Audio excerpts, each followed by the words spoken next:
Tribunal Regional Federal da Primeira Região derrubou a liminar que determinava a redução do imposto sobre os combustíveis, determinado este pelo governo federal. Com isso, o preço alto segue valendo. O PROCON de Porto Alegre está de olho no aumento. Por isso, nós vamos conversar com a coordenadora jurídica Priscila Teles dos Santos. Boa noite, seja bem-vinda. Boa noite, obrigada. Bom, teve gente comemorando ontem aqui, né? Bastante. Olha, vai baixar, não vai ser tudo aquilo, mas parece que não é a realidade. Vamos primeiro entender, né? O preço da gasolina iniciou uma queda depois, né, que o PROCON de Porto Alegre divulgou, na semana passada, o ranking dos postos. Exato. Isso ajuda muito, né? Ajuda. A medida teve efeito? A gente vive em Porto Alegre, às vezes, aquela combinaçãozinha de preço? Na verdade, assim, sobre a medida liminar, ela não chegou a ter um efeito jurídico prático. Sim. Por conta do prazo, de tempos, intimações. Então, ela não chegou, porque ela só daria um reflexo para o consumidor a partir do momento que as refinarias repassassem esses valores na compra para os postos, nas vendas para os postos. Sim. Então, isso poderia ser revisto nas bombas, né? O que não chegou a acontecer. E no caso, a lista do PROCON, ela dá aquela ajudinha para o pessoal não combinar. A gente sabe que tem bons fornecedores. Exato. E tem maus fornecedores. É que assim, o que nós temos em relação à precificação, né? Nenhum órgão ele pode regular porque não existe uma tabela, é a livre concorrência, né? Então, o que nós podemos fazer é a fiscalização e a forma do ranking que nós disponibilizamos, porque o consumidor pudesse saber os postos, as diferenças de preço e procurar aqueles postos com os valores menores e com isso estimulando a concorrência, o que foi muito bom porque houve uma queda significativa depois da nossa publicação do ranking. Eu imagino, né? E claro, cada um faz sua parte. O PROCON faz o ranking, mas o cidadão também tem que estar ligado no ranking. Exatamente. E usar a informação. Porque, mas aí é muito longe aquele posto, mas não vai dar tempo, aí se vai abastecendo, mas não vai mudar. A pessoa contabiliza, são 5 centavos ou 10, mas no grosso modo, claro que faz uma diferença bem grande. E a gente sempre orienta o consumidor, ele tem que ser diligente, ele tem que pesquisar, ele tem que fazer essa busca, porque isso é importante para o mercado. Claro, a gente precisa criar essa cultura, né? Exatamente. Às vezes o brasileiro dá uma de preguiçoso e pelos 5 centavos, né? Não é pelos 5 centavos, aí o cara acaba não indo e aí estimula o mau fornecedor. Exatamente, enfim. porque nós temos um número pequeno de pessoas que procuram os órgãos de defesa do consumidor, né? Então, não é da nossa cultura fazer a reclamação, a pesquisa. Duas coisas, eu acho. Na última conversa que a gente teve aqui com o PROCON, falávamos sobre as mudanças no cartão de crédito e a relação do preço à vista, né? São duas culturas que o brasileiro não criou e acabam prejudicando a relação, né, de consumo, onde o consumidor sai prejudicado, que é a falta da pesquisa e a falta da pechincha. Exatamente. Né? Negociar na hora de comprar. A negociação, a informação, ela é muito importante, mas essa questão de tu buscar informação, de tu buscar a pesquisa de preço, não é feio. Não é ruim pesquisar, não é ruim pedir um desconto, até porque com a modificação da questão do cartão, houve uma melhora na questão da negociação do pagamento à vista, né? A gente está vendo aqui a lista para ter uma ideia, né? Sim. E ali os dias, né, em que foram feitas as fiscalizações. Exatamente. Sim. A gente está vendo o preço para quem diminuiu, quem manteve, e a gente vê que todo mundo diminuiu, a maioria ali. Deram uma pequena baixada, mas já é algo considerável, claro, né? Sem dúvida. O pessoal me chama de pão duro na redação aqui. Não sou pão duro, sou econômico, Tem é diferente. Que ser, porque faz uma diferença. A gente constata abuso, o PROCON tem constatado algum tipo de abuso, e como isso pode ser constatado? Como é que a gente constata que está tendo abuso no preço? No preço do combustível, assim, o que nós podemos fiscalizar? Tá? Quando nós entramos em atuação na sexta-feira com as fiscalizações, o que nós pedimos aos postos? Que nos fornecessem as notas fiscais das compras dos combustíveis. Porque nós não podemos regular o preço, mas a gente fiscaliza porque a liminar, a alteração foi na quinta, na sexta-feira de manhã os postos já estavam todos trocando os preços. Então, qual é a nossa fiscalização? Se aquela gasolina que já estava ali abastecida, já estava dentro do posto, se ela foi adquirida no preço novo, com alíquota nova, ou se no preço antigo. Se constatada que ele aumentou sem ter sido repassado para ele essa diferença, isso sim pode ser considerado uma prática abusiva por parte do fornecedor, então, da má fé dele. Zerar o seu estoque, comprar nova gasolina e aí reajustar. Exatamente, para repassar isso para o consumidor, sim. Por isso que eu digo que tem bons e maus fornecedores aqui. Eu não vou fazer propaganda, mas eu vou ter Vou ter que, né?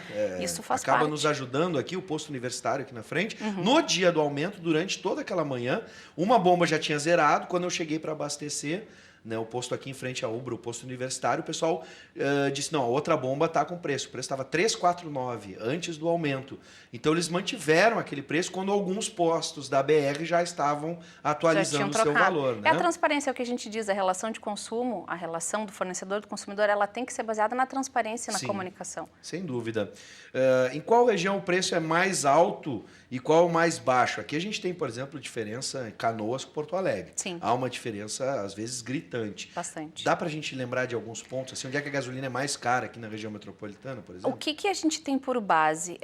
Quanto mais próximo das refinarias, tende o preço a ser mais em conta. Por exemplo, Canoas, Novo Hamburgo, São Leopoldo, são regiões que têm preços bem mais competitivos do que Porto Alegre. Sim. Em relação à questão das combinações de preço, a gente não tem não tem como identificar isso. Nós, como Procon, não temos.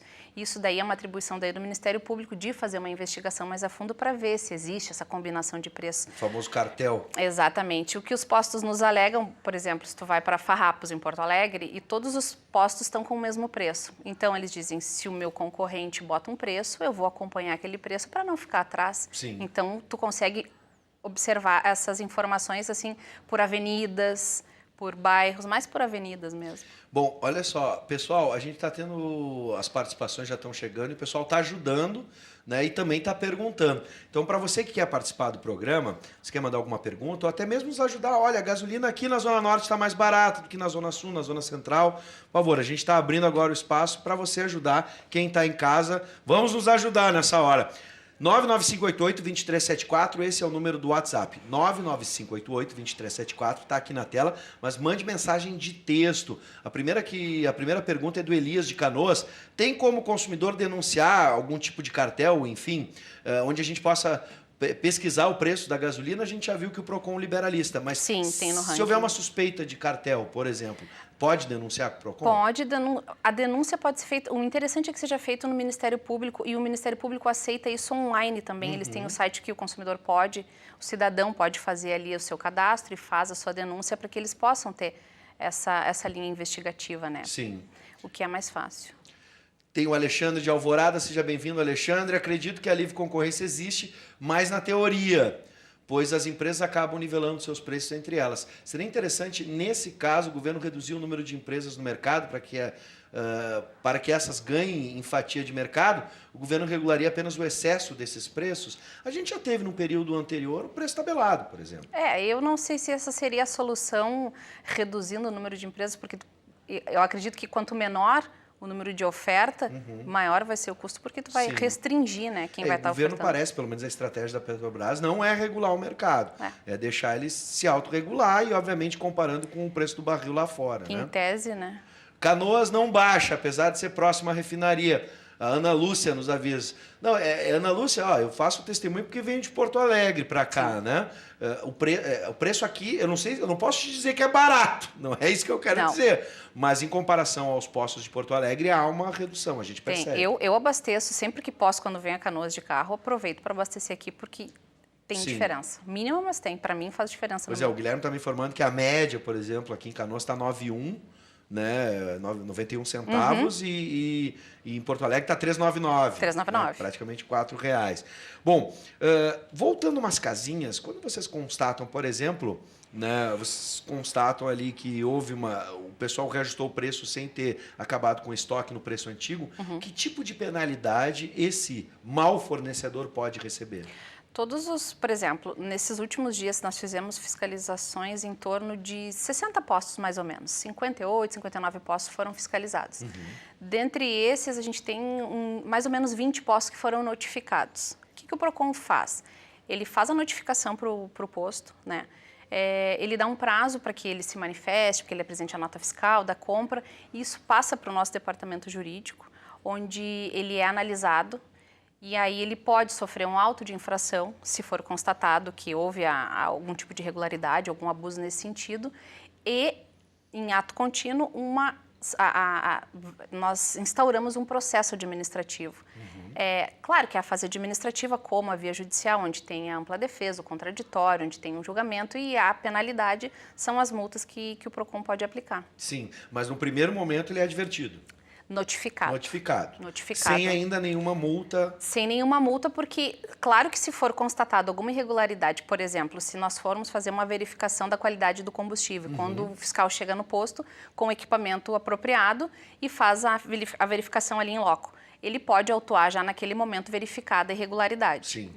No caso dos preços, como a gente pede as notas fiscais, a gente notifica, dá um prazo para que eles apresentem e então constatada irregularidade ou não para fazer o auto de infração, aplicar o auto de infração. Bom, aí já na segunda ele pode ser penalizado. Se isso, quando você acha que acaba reincidindo, já na segunda ele já pode ser penalizado. Sim. Bom, assim como o governo sabe que dependemos, o Elias voltou, da gasolina, os donos de postos também sabem, querendo ou não, somos reféns de ambos.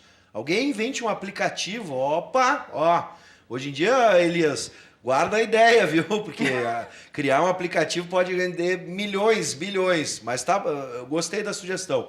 Inventem um aplicativo para saber onde tem gasolina mais barata. Ou até mesmo um grupo no WhatsApp, né? Acho a ideia do aplicativo boa, até mesmo com GPS, para ensinar a pessoa a chegar no posto. Melhor que o grupo do WhatsApp. Muito bom programa. Obrigado pelo elogio, seja bem-vindo, viu, Elias?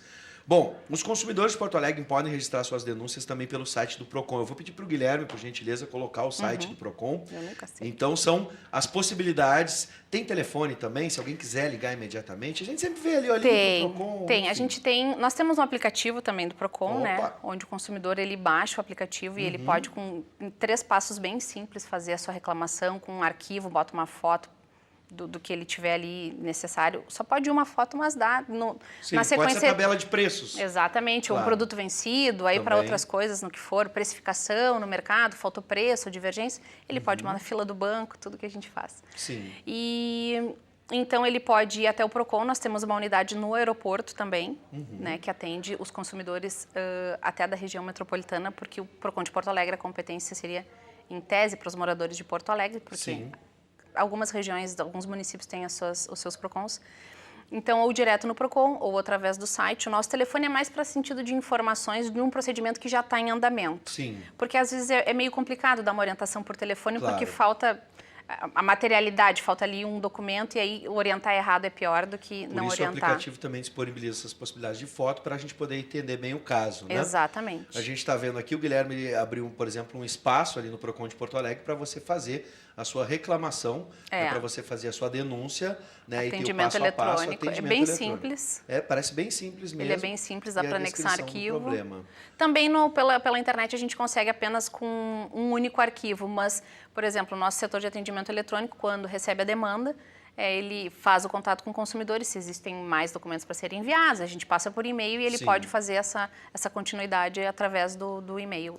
Bom, gente, eu vou fazer um apelo aqui, vou aproveitar a presença da doutora Priscila, para que todo mundo ou acesse via site ou baixe o aplicativo. Porque quando a gente fala em direito do consumidor, eu acabo sendo repetitivo. É um exercício de cidadania. Você tem o direito como consumidor, né? Você é uma parte protegida pela legislação, Sim. Mas, acima de tudo, você tem um dever, porque as pessoas vão muito para a justiça buscar dano moral, né? Acionar as companhias, os maus fornecedores. Agora, esquece, às vezes, de fazer a denúncia no PROCON, para que o PROCON possa atuar no mercado, possa tirar esses maus fornecedores, punir. Exatamente, porque o que a gente sempre preza, por exemplo, uma das funções do PROCON não é somente a questão fiscalizatória ou sancionatória, é de harmonização das relações de consumo. No momento em que nós identificamos que aquele consumidor está agindo ou por má fé ou por desconhecimento, às vezes, tem um pequeno fornecedor que ele desconhece. Então, nos compete também orientar esse fornecedor para que ele não reincida no mercado com aquela prática ou infrativa ou abusiva, enfim, né? É uma ação pedagógica, tanto para o fornecedor que pode estar mal informado. E nós somos consumidores 24 horas por dia. Exatamente, né? Tudo. E uma ação, como eu digo, uma ação pedagógica para que a gente possa ensinar cada brasileiro, para que a gente possa criar a cultura da pechincha, a cultura da pesquisa, e assim essa relação vai ser harmoniosa, onde o fornecedor vai ter, né, o seu direito garantido, Onde vai nós... lucrar e o consumidor vai ser bem atendido. Com é o que certeza, a gente quer. com certeza. Tem uma evolução. O ideal seria que os PROCONs não houvesse necessidade de existir, né? Porque Sim. daí seria um mercado dos sonhos. Mas, infelizmente, a gente depende do consumidor nos relatar para que a gente possa chegar até os problemas. É verdade. E mesmo assim, ó, a gente sabe o ranking, por exemplo, que o PROCON libera dos maus fornecedores, aí tem o pessoal da telefonia, o pessoal da TV a cabo, o pessoal da internet, o pessoal da TV por assinatura. As filas. Banco, fila. A gente só vai mudar essa realidade se cada um fizer a sua parte. Não é feio reclamar. Não é mesmo. E não é perda de tempo. Você está fazendo um serviço, você está trabalhando para o nosso país. E faz diferença. Sem dúvida. Bom, doutora Priscila, muito obrigado pela presença, muito obrigado por atender o nosso convite, parabéns pelo trabalho. Obrigada, agradeço a oportunidade da gente poder estar sempre atuando e ajudando, né? Seja sempre bem-vindo. Obrigada.